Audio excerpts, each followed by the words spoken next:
our attention now to education because the Ghana Education Service is this afternoon considering alternative punishment for 8 dismissed students of the Chiana Senior High School. This follows a directive from President Akufo Addo to the Ministry of Education asking it to reverse its decision. The students were seen in a viral video hurling unprintable words on the president, but the question we're asking is what form of alternative punishment should we be looking at for these girls? We'll analyze that soon. But first, let's look at the letter directing the Ministry of Education to reverse the dismissal. Excerpts here on your screens. The President of the Republic, His Excellency Nana Addo Akufo Addo, has intervened in the above subject after his attention was drawn to it. Consequently, the Minister for Education, Dr. Chiana has directed the Ghana Education Service to consider an alternative disciplinary action instead of dismissal. So that's signed by the spokesperson of the Ministry of Education, Kwesi Kwarteng, explaining to us that clearly a stance has been taken. Despite the President's intervention, PRO for the Education Ministry, Kwesi Kwarteng himself was on the morning show earlier. He says the punishment meted out by the GS was well within the law. However, they are fully supporting this directive. In case of misconduct, I mean, this penalty may be prescribed to you. If you look at the process that led to arriving this sanction, initially, the students were called together with their parents. A disciplinary committee was set up. I mean, you people who may have the background in law in terms of the principles of natural justice was strictly adhered to because they were heard. They were heard. After that, a decision was arrived. And then it was escalated to the governing board or the governing body of the school, which, of course, if you look at the governing body, for instance, you may be talking about the PTA themselves, which is the parents, teachers, their representation, the RSRC, of course, some leadership, especially within the jurisdiction or within the community, also serve on the board. So they also okayed the decision of the disciplinary committee. Then it was escalated to the district education level for their opinion. They also agreed with it, regional level, national level. At the national level, that is when the GES Council, which is the highest decision-making body or the apex body of the Ghana Education Service, also sat on it and approved the sanctions that was meted out to them. But of course, I mean, this morning, the president had to intervene. And for him, he believed that ultimately, even though he believes that when somebody commits an offense or commits a wrong or such misconduct, the person ought to be punished, he more or less aligns himself with the supreme interest at the end of the day, which happens to be the children's education. And so he feels that there have to be some level of mitigation. We need to reconsider the decision. And so consequently, the Minister for Education, Dr. Chiana SHS Girl, has also directed that the Ghana Education Service, which made this decision, needs to review the decision that was made. So our expectation is that by close of the Ghana Education Service will review the decision and communicate same to the students affected or the students involved, let me put it in that context, and then also communicate same to the public. So, but lawyer and host of News Files, Samson Ayenini, thinks the punishment was high-handed. Let's, of course, broaden this conversation here on the Pulse. I want to bring in now, first of all, asking the question, what alternative should we be looking at? Let me tell you about who's joining the conversation now. We do have Dr. Asante. He's a political scientist at the University of Ghana. He has a special perspective on this matter. Benison Perry Jachi is the national coordinator of the Ghana National Education Campaign Coalition, GNEC. Thank you, ladies and gentlemen, for joining us here on the Pulse. Dr. Asante, I want to start off with you because we've not heard your take on the president's intervention ever since that directive was taken. And you say that you have an interesting twist to what we've been looking at all this while, just the punishment, the fact that these girls may not have the opportunity to be in school again. What's your view on this? The president has intervened. It should settle the matter, right? Kindly unmute for me, Doc, so I can hear you. Sorry. Okay, that's fine. Can you hear me now? Loud and clear. Right. I must say that the action of the students can never be supported by any human being. It is wrong, and as children, as human beings, you don't insult people, whether the parent is old or young or whatever. It's not part of our way of life that you insult. So it's actually wrong, totally wrong, and I condemn that. But let's look at something. How have we arrived here? All right, that is the crust of the matter. All right, and what I'm going to say is not to endorse what the children have done, no, but just to explain how we have arrived here so that we can take a critical look and address the issue head on. If you look at what has happened so far, all of us as a society must bow our heads in shame because we have allowed the society to degenerate. So now socialization has broken down. It's purely an issue of socialization, and it's a breakdown of socialization and the problem associated with it. What is socialization? It's the process of inculcating values, norms, standards in people so that they develop to become the best for society. Right. All right. There are agencies of socialization. And what are the agencies? The family, the school, peer groups, the public places, and all that. Let me use the family. If you look at things, the way things are being handled now, parents have shared their responsibilities. So the training that children ought to go through at the family, where they are given proper orientation about the do's and don'ts of our society. A lot of families have, chicken out of this, and children are doing what they think they like, all right? And you see parents, some of them, not all of them, coming out to parents, insult people, and children learn by way of imitation, all right? The wrongs that adults commit within families, children emulate. You take the conversation further to the schools. It's not different. You see insult, you see attacks and all that, and you ask yourself whether the school is acting as a proper agency of socialization.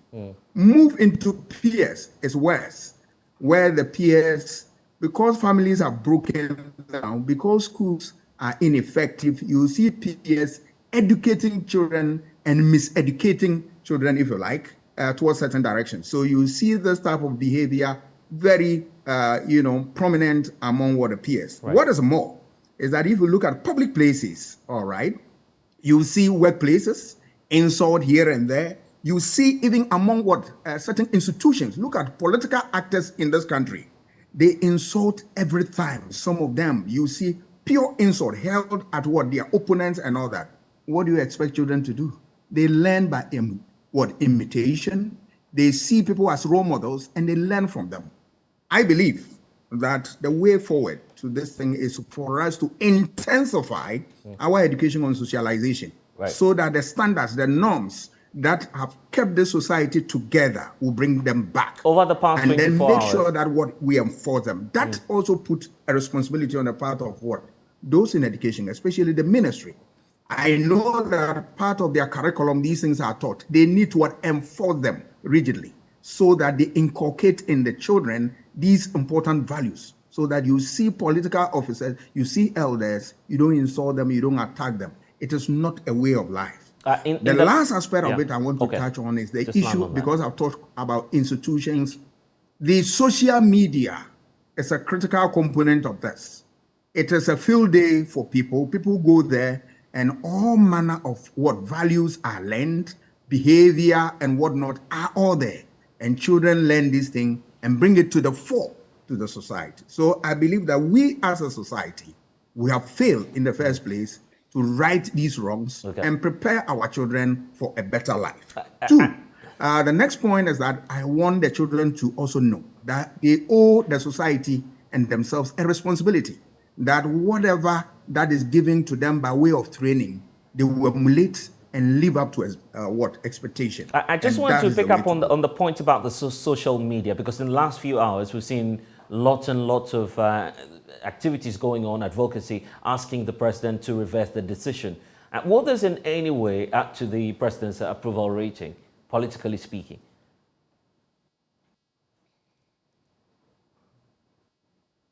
Please, I missed the point. If you could come again. Yes, I was just talking about the point you were making about social media.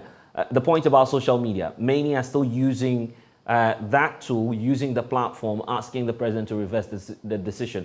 Now that he's done that, I'm asking if it will add in any way to the president's approval ratings.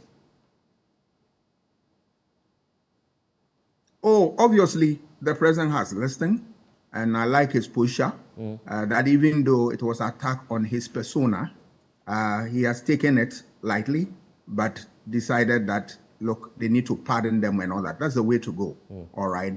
But we are saying that the punishment that is meted out to them, Education Ministry, and then those who matter as stakeholders, and those who will look at it so that what the psychologists and others are talking about will not come to play, so that it will not affect the growth of the children. But all these things are part of the assessment as to whether a leader is living well or not. But this thing will not add so much to the ratings of the president.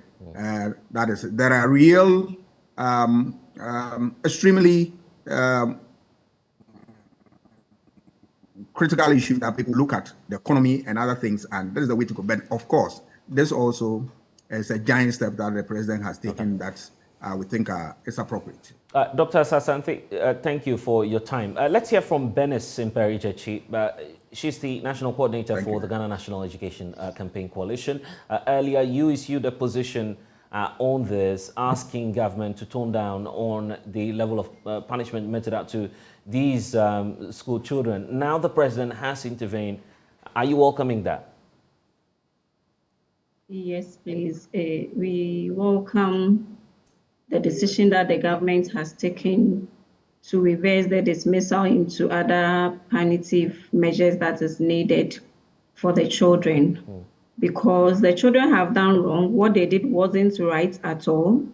Because if your father tells you, I'll give you something, and he doesn't get it at the time that you need, you don't go ahead to insult.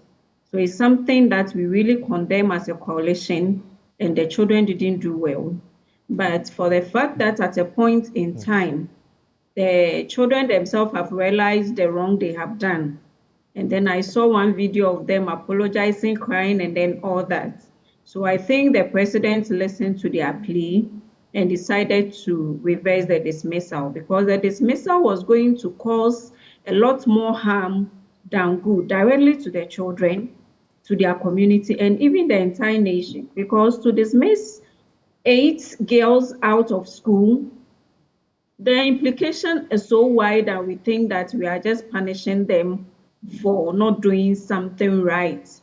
So we welcome the president's decision, and we are so much grateful to him for considering the future of these children and then making such initiative. But I think this is a deterrent to other students and all other persons to learn something from it, that as part of our culture as Ghanaians, children, you don't have the right to insult any adults, no matter what. At least you can express your views, but going that far in the form of insult is so bad.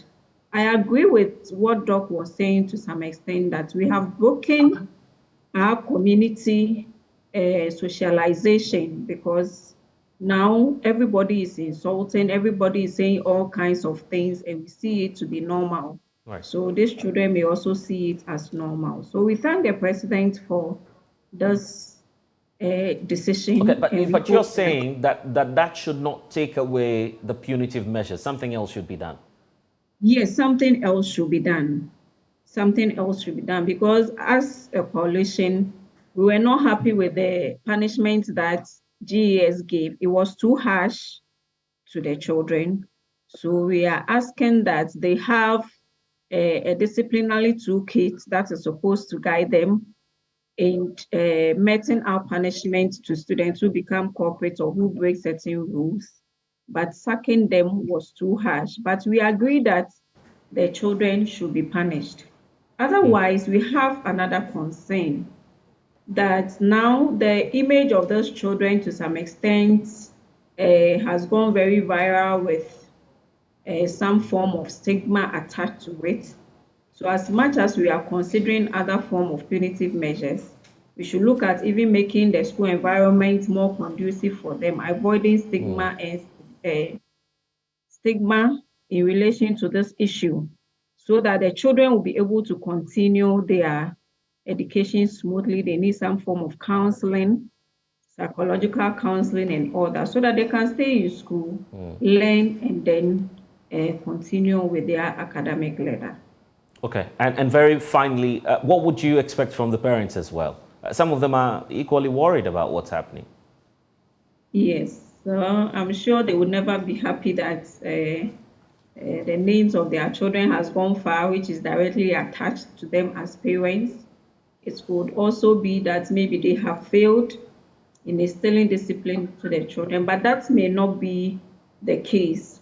They've also been affected, but I would encourage the parents to also talk to their children, counsel them. They shouldn't be too hard on them, but rather encourage them, let them know what they've done as wrong, and they should encourage them to go back to school, take everything out of their mind and concentrate on their studies, which is very important to us now as a nation and all stakeholders working in the area of education. Well, we'll keep watching the space. Benis Jechi is the national coordinator for the Ghana National Education Campaign Coalition. We're grateful for your time here on The Pulse, but there's a lot